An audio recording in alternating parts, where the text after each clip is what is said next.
ठीक है। इस समीकरण को हल करना है और इसका उत्तर की जांच भी करना है। हल करने का मतलब ये हुआ, इसमें जो चर आया है x, इसका मान निकालकर आपको लाना है। समीकरण में ये भी बोल सकता है, इस समीकरण का मूल ज्ञात कीजिए। क्या बोल सकता है? तो उसका मतलब यही हुआ कि समीकरण को हल करना है और समीकरण में जो चर आया है उसका मान निकाल कर लाना है। ठीक है। चलिए एक्स स्क्वायर 49 को उधर ट्रांसफर करिए, या ये बताइए कि 49 किस संख्या का वर्ग होता है? तो 49 को 7 का वर्ग लिख सकते हैं। ये किस फार्मूले पे हल हो जाएगा बताइए? ए स्क्वायर माइनस बी स्क्वायर का फार्मूला याद है? एक कोष्टक में प्लस बी, दूसरे कोष्टक में माइनस। तो ए स्क्वायर की जगह पे एक्स स्क्वायर है, बी स्क्वायर की जगह पे 7 का स्क्वायर है। तो x माइनस 7, x प्लस 7 बराबर 0। तो एक बार x माइनस 7 के साथ 0 लेंगे, एक बार x प्लस 7 के साथ 0 को, x माइनस 7 बराबर 0। तो x बराबर क्या आ गया? 7। अब इसके साथ ले लो, x प्लस 7 बराबर 0, x बराबर क्या आ गया? माइनस 7। इसका मतलब x का मान क्या आ गया? 7 कमा माइनस 7। जो मान आता है या जो मान आएगा उसका न्यूमेरिक वैल्यू सेम रहेगा। जैसे ये 7 है तो ये भी 7 ही रहेगा, बस एक प्लस का रहेगा और एक माइनस का रहेगा। दोनों का निरपेक्ष मान समान रहता है, क्योंकि किसी भी संख्या का निरपेक्ष मान हमेशा धनात्मक होगा। एब्सोल्यूट वैल्यू, निरपेक्ष मान। जैसे अगर हम इसका निरपेक्ष मान देखेंगे तो 7 का निरपेक्ष मान 7 ही आएगा और माइनस 7 का निरपेक्ष मान भी 7 ही आएगा। इस समीकरण को हल करने का एक और तरीका है, वो भी समझ लीजिए। एक्स स्क्वायर माइनस 49 बराबर 0 है। 49 को उधर ट्रांसफर करिए तो एक्स बराबर क्या हो जाएगा? 49 हो जाएगा प्लस का। अब ध्यान से बताइएगा, जैसे ही यहाँ से 2 हटाएंगे, यहाँ से 2 क्या करेंगे? हटाएंगे, तो यहाँ x हो जाएगा। तो इस 49 में क्या परिवर्तन होगा? करड़ी लग जाएगा। क्या क्या परिवर्तन होगा? करड़ी लग जाएगा। इसका वर्गमूल निकालना है। ठीक है। तो ये वाला 2 जैसे यहाँ से हटेगा तो यहाँ क्या हो जाएगा? करड़ी लग जाएगा, क्योंकि करड़ी का घात भी 2 होता है। इस करड़ी का घात यहाँ कितना है? 2 है, लेकिन हिडन रहता है, छुपा रहता है, 2 को लिखा नहीं जाता है। अब 49 का वर्गमूल निकालिएगा तो 49 का वर्गमूल क्या होता है बताइए? 7 गुणे 7, यानी 2 बार 7 है, तो क्या आएगा? 7। तो किसी भी संख्या का वर्गमूल प्लस माइनस दोनों में आता है। तो x का मान क्या आ गया? Plus minus 7। इसका मतलब x का मान प्लस 7 भी है और x का मान माइनस 7 भी है। तो चाहो तो आप इस विधि से हल करिए या इस विधि से हल करिए, दोनों ही आपके सामने है। इस प्रश्न में उत्तर की जांच भी करना है। क्या करना है? उत्तर की जांच कर लीजिए। दोनों ही मानों से करिएगा तो दोनों पक्ष बराबर आना चाहिए। दोनों ही मानों से तात्पर्य, अगर x का मान प्लस 7 रखिएगा तो भी समीकरण को संतुष्ट करेगा, x का मान माइनस 7 रखिएगा तो भी समीकरण को संतुष्ट करेगा। चेक कर लीजिए, x का मान प्लस 7 और माइनस 7 आया है। समीकरण से करिए। समीकरण क्या है? एक्स स्क्वायर माइनस 49 बराबर 0। प्लस 7 अगर लेंगे तो x की जगह क्या रखेंगे? 7। 7 का वर्ग, 7 का वर्ग क्या होता है? 49 में से 49 गया, दोनों पक्ष बराबर आया।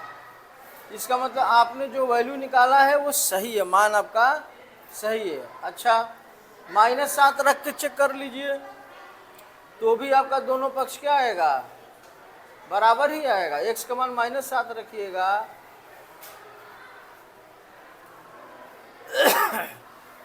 किसी भी ऋणात्मक संख्या का वर्ग किस में आता है? धन में आता है। क्योंकि -7 का वर्ग है तो -7 गुणे -7 लिखिएगा और माइनस माइनस प्लस हो गया, 7 सत्ते 49 हो गया। तो किसी भी ऋणात्मक संख्या का वर्ग भी प्लस में ही आता है। तो ये कितना हो गया 49 और -49, 49 प्लस का 49 माइनस का 0 हो गया। तो दोनों पक्ष बराबर आया, कर लीजिए। दो देखिए क्या लिखा है, 16x² - 9 बराबर 0। द्विघात समीकरण है कि नहीं है, वर्ग समीकरण है, क्योंकि हाईएस्ट पावर कितना है 2 है, वर्ग समीकरण है। और समीकरण इसलिए कि दो पक्ष दिया है, लेफ्ट हैंड साइड और राइट हैंड साइड। 9 की संख्या का वर्ग होता है और 16 की संख्या का वर्ग होता है 4x² - 3 का वर्ग बराबर 0। बताइए a² - b² पे हो जाएगा,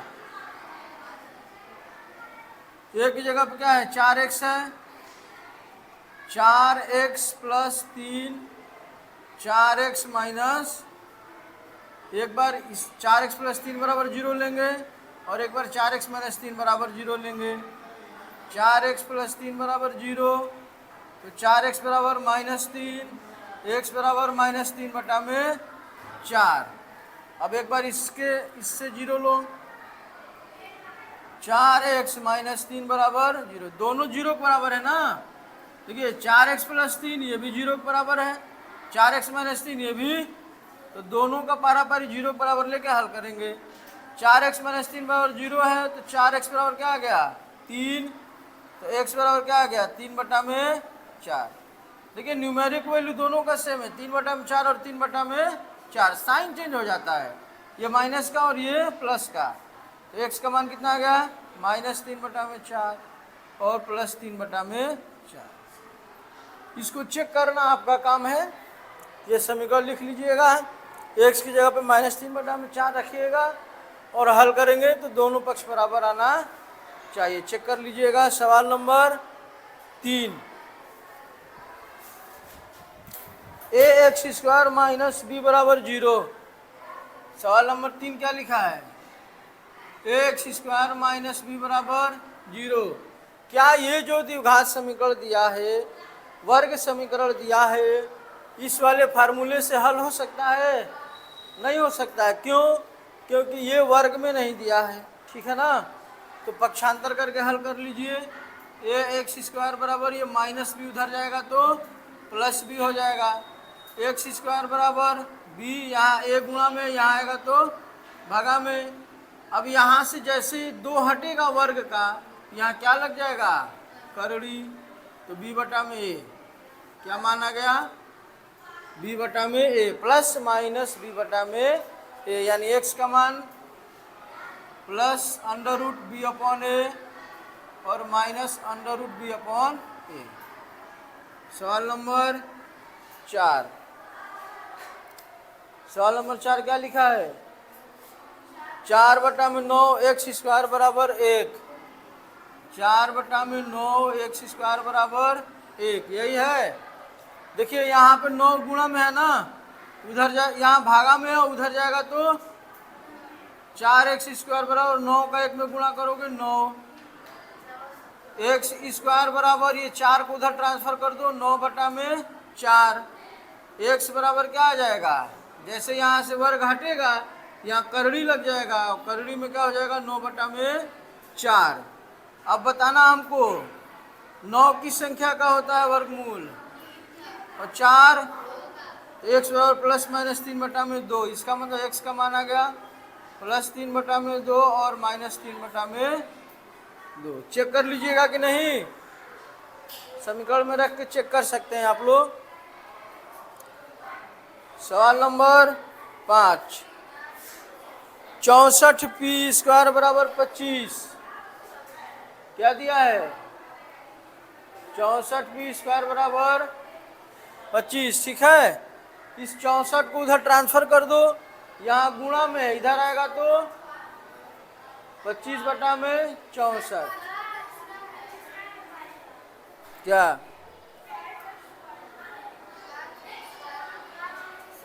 इसमें तो 64p² दिया है, अच्छा देख लो क्या करना है, फिर वो भी देख दिए, इसको कर लो फिर वो भी करा देंगे, ठीक है। तो ये पी स्क्वायर बराबर क्या आएगा, 64 यहाँ गुणा में इधर आएगा तो भागा में, पी बराबर जैसे यहाँ से वर्ग हटेगा पावर का 2 हटेगा तो यहाँ क्या लगेगा, करड़ी लग जाएगा। करड़ी में क्या हो गया 25 बटा में 64। अब हमें बताइए 25 का वर्गमूल क्या आएगा 5 और 64 का 4, तो पी हाँ 8 आएगा, क्या आएगा, तो पी का मान क्या आ गया प्लस माइनस 5 बटा में 8, यानी कि प्लस का 5 बटा में 8 आया है और माइनस का 5 बटा में 8 आया। क्या दे रहा है उस वाले किताब में,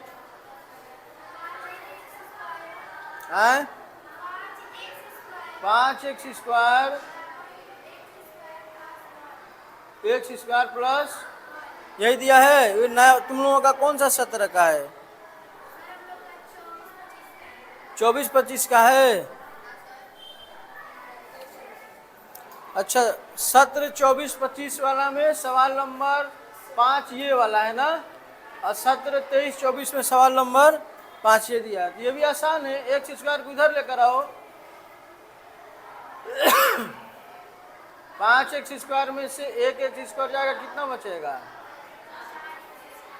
एक्स स्क्वायर बराबर 1 बटा में 4, एक्स बराबर √1/4 प्लस माइनस 1 का वर्गमूल 1 और 4 का 2, तो क्या मान आ गया प्लस 1 बटा में 2 और माइनस 1 बटा में 2, ठीक है। छठवा क्या दिया है,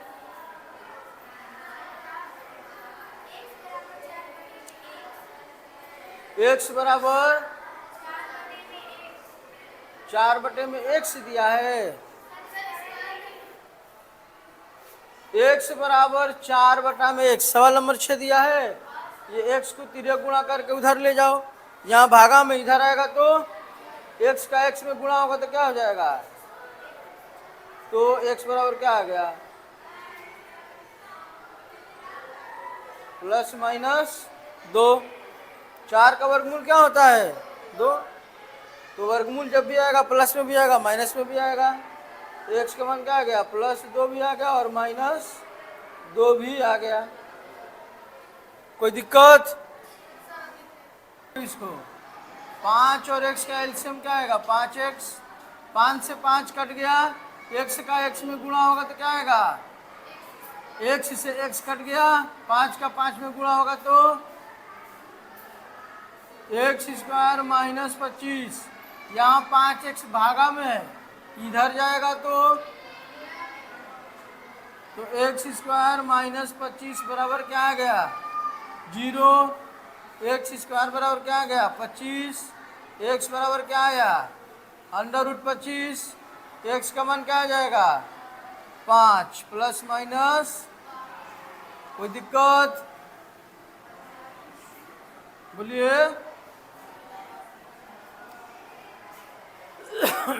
8वां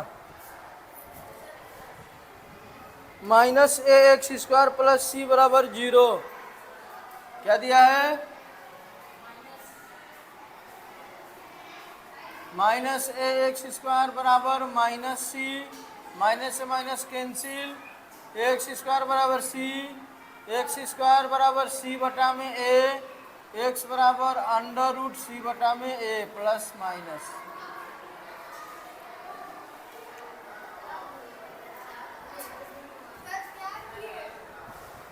हल किए हैं और क्या किए हैं, समझना क्या है, सी को उधर भेज दो माइनस में हो गया, माइनस से माइनस कट गया, ए को उधर भेज दो भागा में तो गुणा में जाएगा, फिर 1 से 2 का घात हटा दो तो वहाँ करड़ी लग जाएगा। अब उसका चूंकि वर्गमूल निकलेगा नहीं तो वो करड़ी में ही रहेगा। सवाल नंबर 9, 2x स्क्वायर -18 बराबर 0, क्या दिया है और -18 को उधर भेजोगे तो क्या आएगा बताओ, प्लस का 18, एक्स स्क्वायर बराबर ये 2 उधर जाएगा तो बटा में 2, 2 9 18, तो एक्स स्क्वायर बराबर 9, तो एक्स बराबर करड़ी में 9, x बराबर प्लस माइनस 3। कल सबका देखेंगे उत्तर की जांच, सबको करके लाना है। आंसर की जांच आपको खुद से करना है। 10वां देखिए, x बटा में a माइनस a बटा में x, x बटा में a माइनस a बटा में x, x बटा में a माइनस a बटा में, जैसे 7 नंबर हल हुआ है उसी तरह से ये भी हल होगा। a से a कैंसिल हो गया, x का x में गुणा होगा, x से x कैंसिल हो गया, a का a में गुणा होगा। बोलिए, एक्स स्क्वायर माइनस ए स्क्वायर बराबर, ये एक्स यहाँ भागा में है, इधर जाके जीरो में गुणा होगा तो जीरो हो जाएगा ना। क्यों? क्योंकि किसी भी संख्या में, किसी भी वैल्यू में शून्य से गुणा होने पर शून्य हो जाता है। ये जीरो की प्रॉपर्टी है। ये फार्मूला कौन सा लगेगा? ए स्क्वायर माइनस बी स्क्वायर। एक कोष्टक में ए प्लस बी, दूसरे में ए माइनस, एक बार इसके बराबर जीरो ले लो तो x प्लस ए बराबर जीरो। x का मान क्या आ गया? माइनस ए। बोलिए, एक बार इसके बराबर जीरो ले लीजिए तो x का मान क्या आ गया? प्लस ए। x का मान क्या हुआ? प्लस का भी ए आया है और माइनस का भी ए आया है। एक लास्ट सवाल रह गया है, उसको खत्म करा के अभ्यास 8 खत्म कर देना चाहते हैं। प्लस माइनस है 0.25,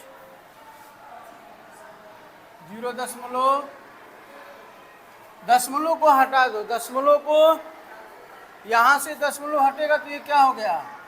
4x स्क्वायर बटा में 1 लिख देना। दशमलव के दाहिने साइड में कम अंक है, 2 जीरो बढ़ा देना। यहाँ से दशमलव हटेगा तो ये क्या हो जाएगा? 25, नीचे 1 लिख देना। दशमलव के दाहिने साइड में क्या अंक है? जो 2 जीरो बढ़ा देना। 100 और 100 का एलसीएम कितना आएगा?